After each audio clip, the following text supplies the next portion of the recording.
Healthy breakfast சீரியஸில் இன்றைக்கி ரொம்பவே வித்தியாசமாக ஆனால் பயங்கர ஹெல்த்தியாக ஒரு ரெசிபி புடலங்காய் ராகி கஞ்சி. பேரே வித்தியாசமாக இருக்குல்ல, ஆனால் டேஸ்ட்டு சீரியஸ்லி ரொம்ப சூப்பராக இருந்துச்சு. மார்னிங் பிரேக்ஃபாஸ்ட்டாக எடுக்கிறதுக்கு ரொம்பவே நல்லாயிருக்கும்.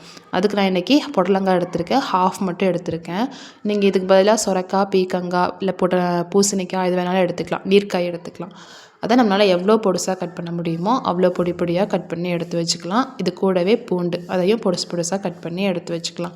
ஒரு பேனில் ஆயில் லைட்டாக ஊற்றிட்டு கொஞ்சமாக கடுகு, சீரகம், கட் பண்ணி வச்சுருக்கிற பூண்டையும் அது கூடயே சேர்த்து லைட்டாக ப்ரௌன் ஆகிற வரைக்கும் வதங்கினதுக்கு அப்புறமா கட் பண்ணி வச்சுருக்கிற புடலங்காயும் ஆட் பண்ணிவிட்டு கொஞ்சமாக உப்பு போட்டு தேவையான அளவு தண்ணி ஊற்றிட்டு வேக விட்டுறலாம். அது வேகிற கேப்பில் ராகிக்கூழ் ரெடி பண்ணிக்கலாம்.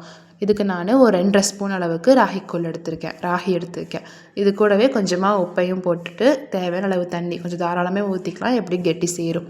பபிள்ஸ் இல்லாமல் நல்லா கலந்து விட்டதுக்கு அப்புறமா ஒரு 5லேருந்து 10 நிமிஷத்துக்கு மீடியம் ஃப்ளேமில் வச்சு கைவிடாமல் கிளறிட்டே இருந்தோம்னா நல்லா கூல் கன்சிஸ்டன்சிக்கு வந்துடும்.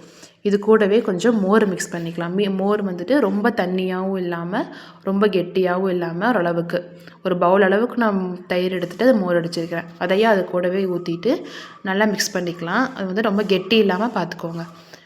வெந்துட்டுருக்கிற காயை வந்துட்டு லைட்டாக மேஷ் பண்ணிக்கலாம். இந்த மாதிரி மேஷரை வச்சு நல்லா அப்போ தான் சாப்பிடும் போது வந்துட்டு அந்த கூழ் குடிக்கும் போது கடிப்படாமல் லைட்டாக நல்லா டேஸ்ட் நல்லாயிருக்கும். நல்லா மேஷ் பண்ணால் எவ்வளோ முடியுமோ அவ்வளோ மேஷ் பண்ணி விட்டுறலாம். இந்த அளவுக்கு நான் மேஷ் பண்ணி எடுத்து வச்சுருக்கிறேன். இது கூடவே நம்ம கலக்கி வச்சுருக்கிற அந்த ராகி மோர் கூழையும் இது கூடவே ஊற்றிட்டு இது ஊற்றுனதுக்கப்புறமா நம்ம வந்துட்டு நமக்கு எவ்வளோ தண்ணி வேணுமோ அதுக்கப்புறமா அட்ஜஸ்ட் பண்ணிக்கலாம். ரொம்ப கிளறி விடணும்னு அவசியம் இல்லை.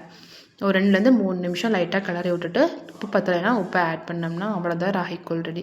கண்டிப்பாக ட்ரை பண்ணி பாருங்கள், டேஸ்ட்டு சூப்பராக இருந்துச்சு.